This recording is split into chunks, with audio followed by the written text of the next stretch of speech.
Vi er nå i Israel. Bak meg er Gaza-stripen. Dette er omtrent det nærmeste en sivilist får lov å komme denne grensen.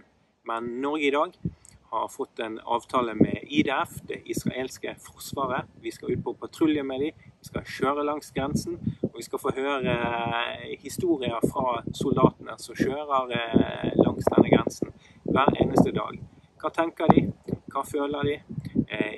Hvordan opplever de det å være en soldat i IDF? Vi skal rett og slett komme under huden på soldatene i IDF. Yeah, hi. So I'm Tal. I'm the company commander of Company A of the Battalion 82. We're here in Gaza, in the north part of Gaza. Anytime in Gaza there is two battalions, infantry and one armored.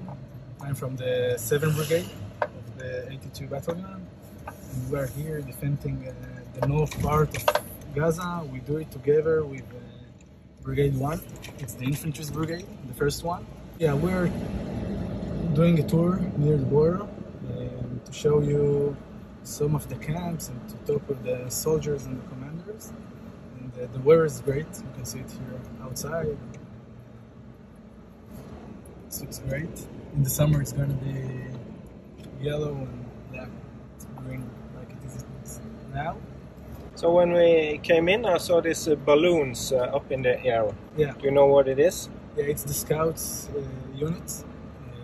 They have cameras on the balloons and they can see around the border to protect, and if they see something that doesn't need to be in the place, or somebody who's looking a bit suspicious, so they go on the radio, tell us or the infantry, and we go and look around it to see if it's okay or it's something that it's strange. So it's like IDF only retaliates a terror attack. Again, we don't want to fight.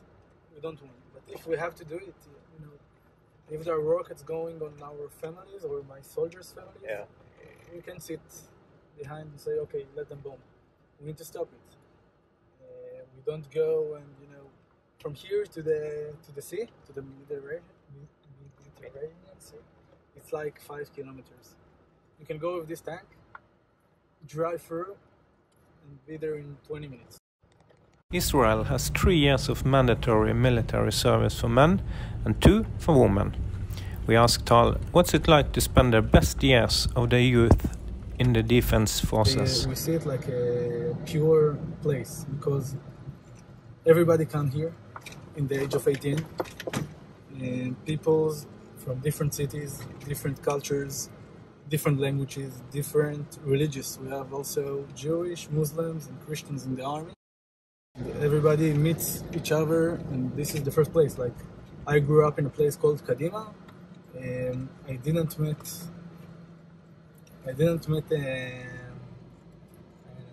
like Haredis that come to the army. And the first time I saw them, I met them in the army.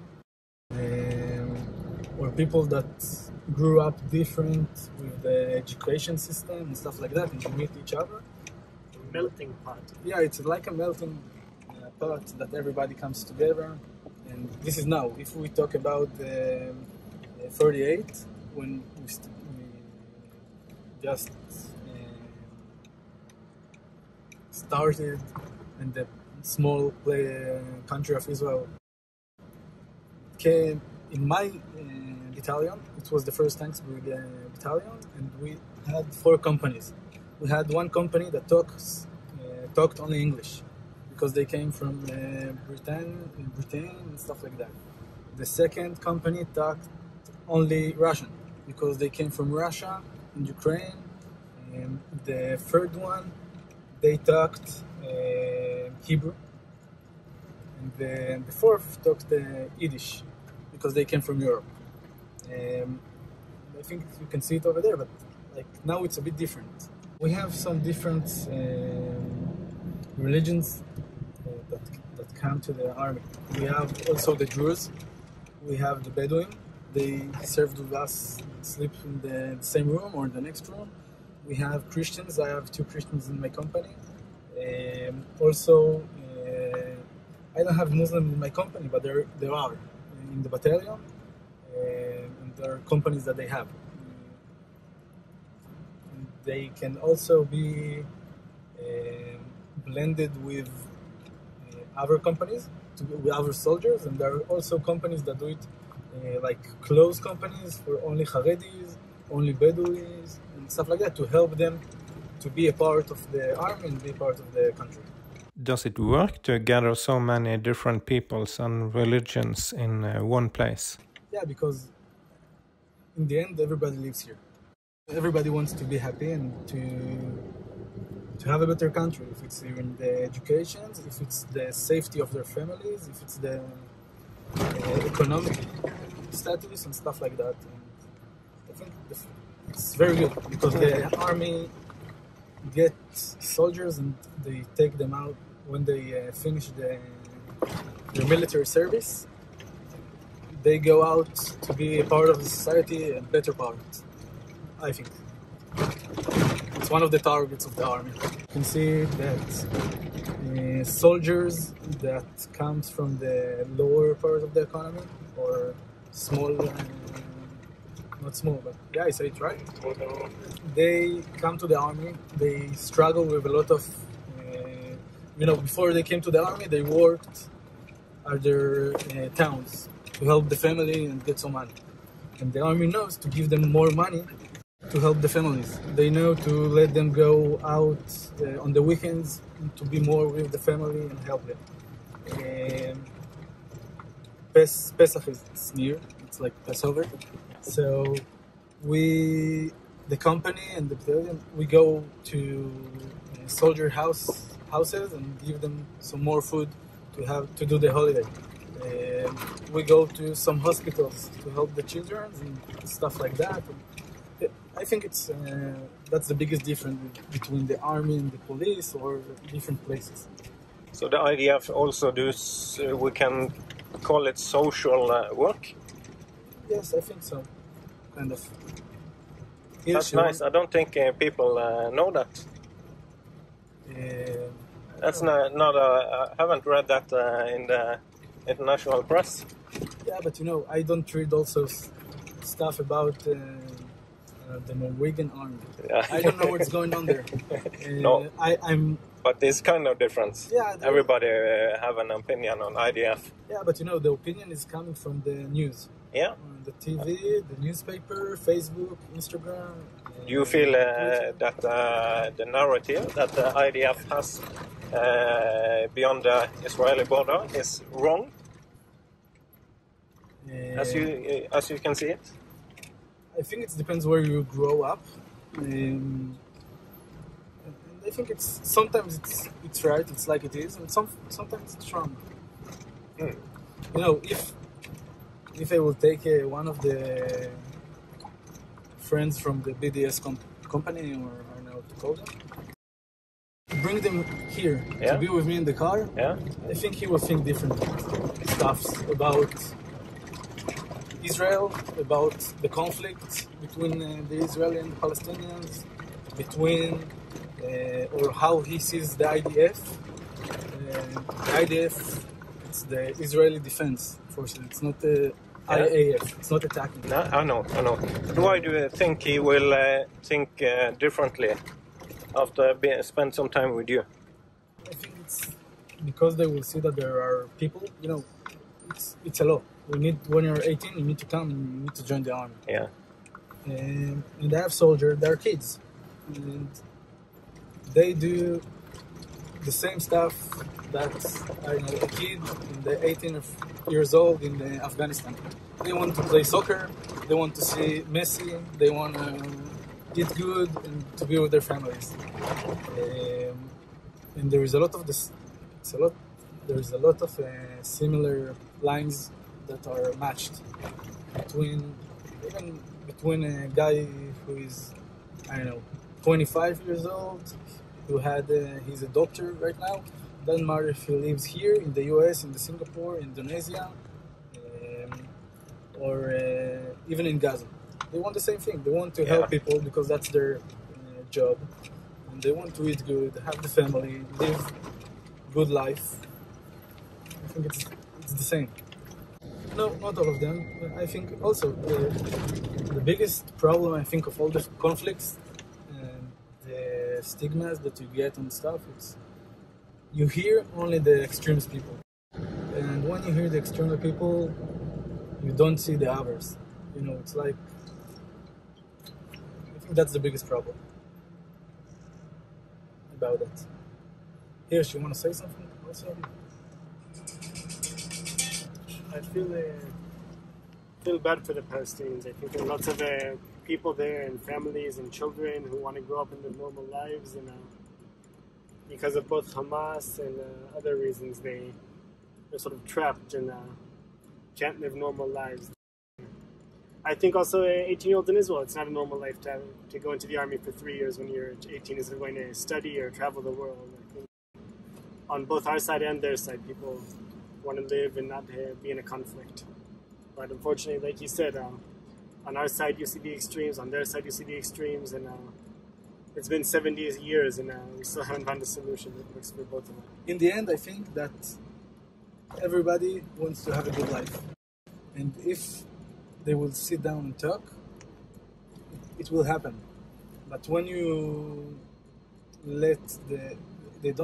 when the extremely rules the place, like Hamas or Hezbollah in Lebanon, it's really hard to sit down and talk and to understand.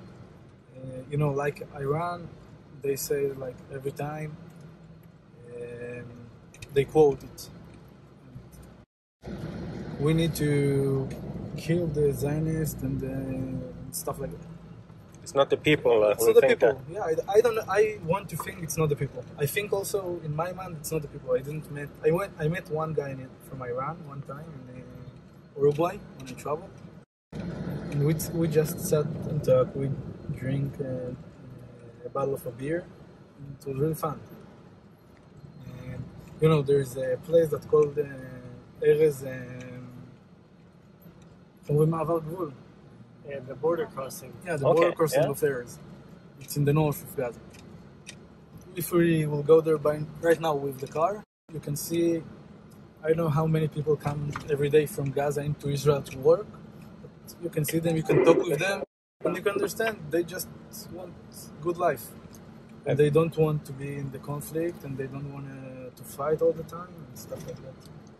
Tal explains that a soldier recently has been hit by a Palestinian sniper at the border.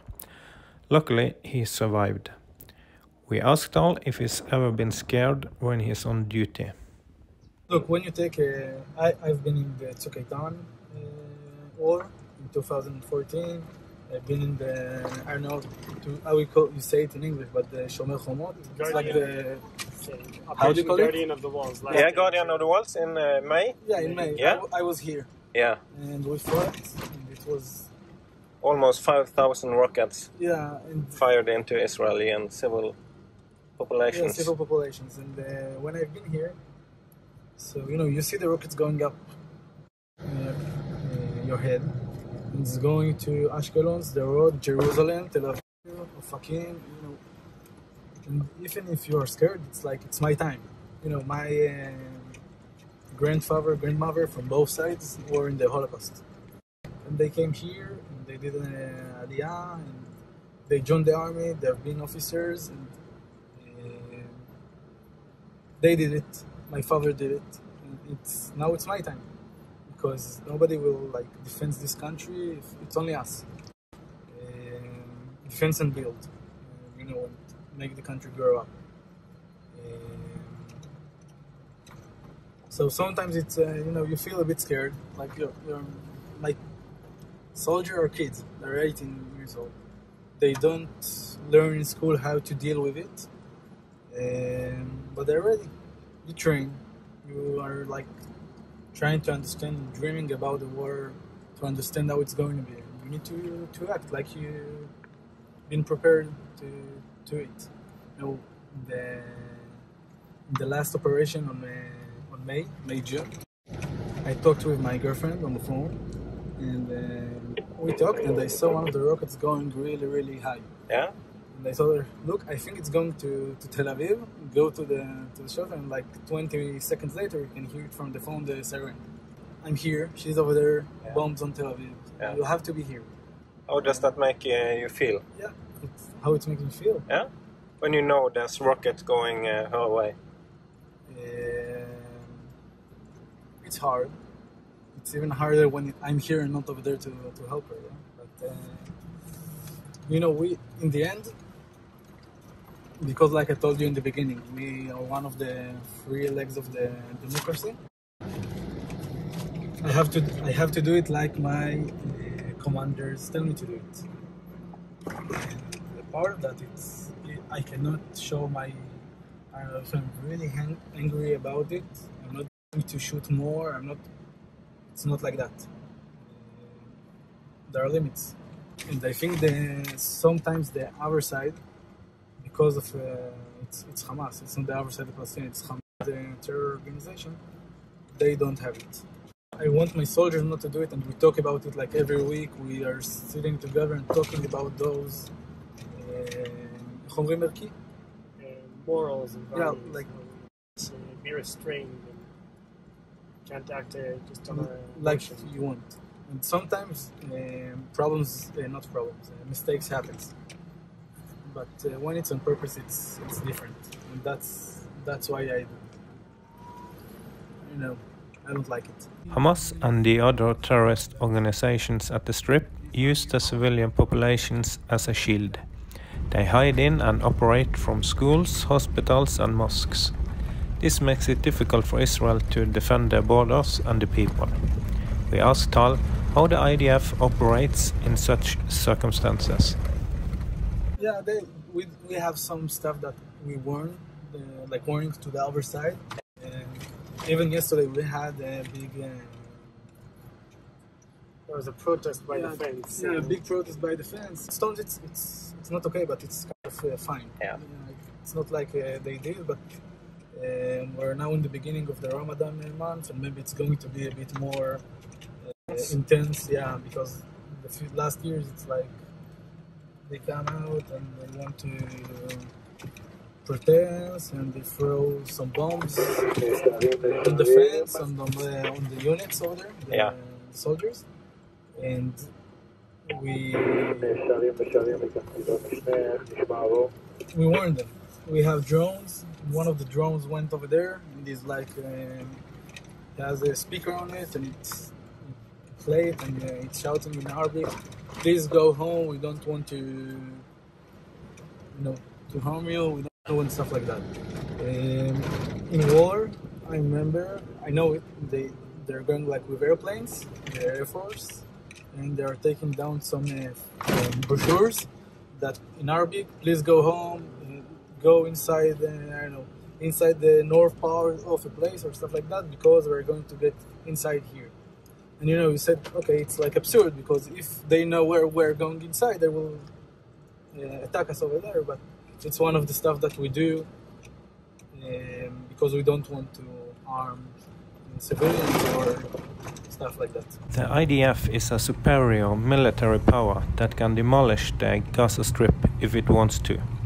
We asked Tal why they don't use more force when they so often have to defend themselves against terrorists who target exclusively at the Israeli civilian population. We don't want to do it, because if it's like in your house, you have neighbors, you like them, they like you, and it's good for both of you. If we have neighbors in the border that they suffer every day, it makes us suffer, and we want to help them like we want them to help us. If it's here, if it's in Lebanon, Syria, in the West Bank, and we can do it. We don't want to. It's not we're ready to do it, but we don't want to do it.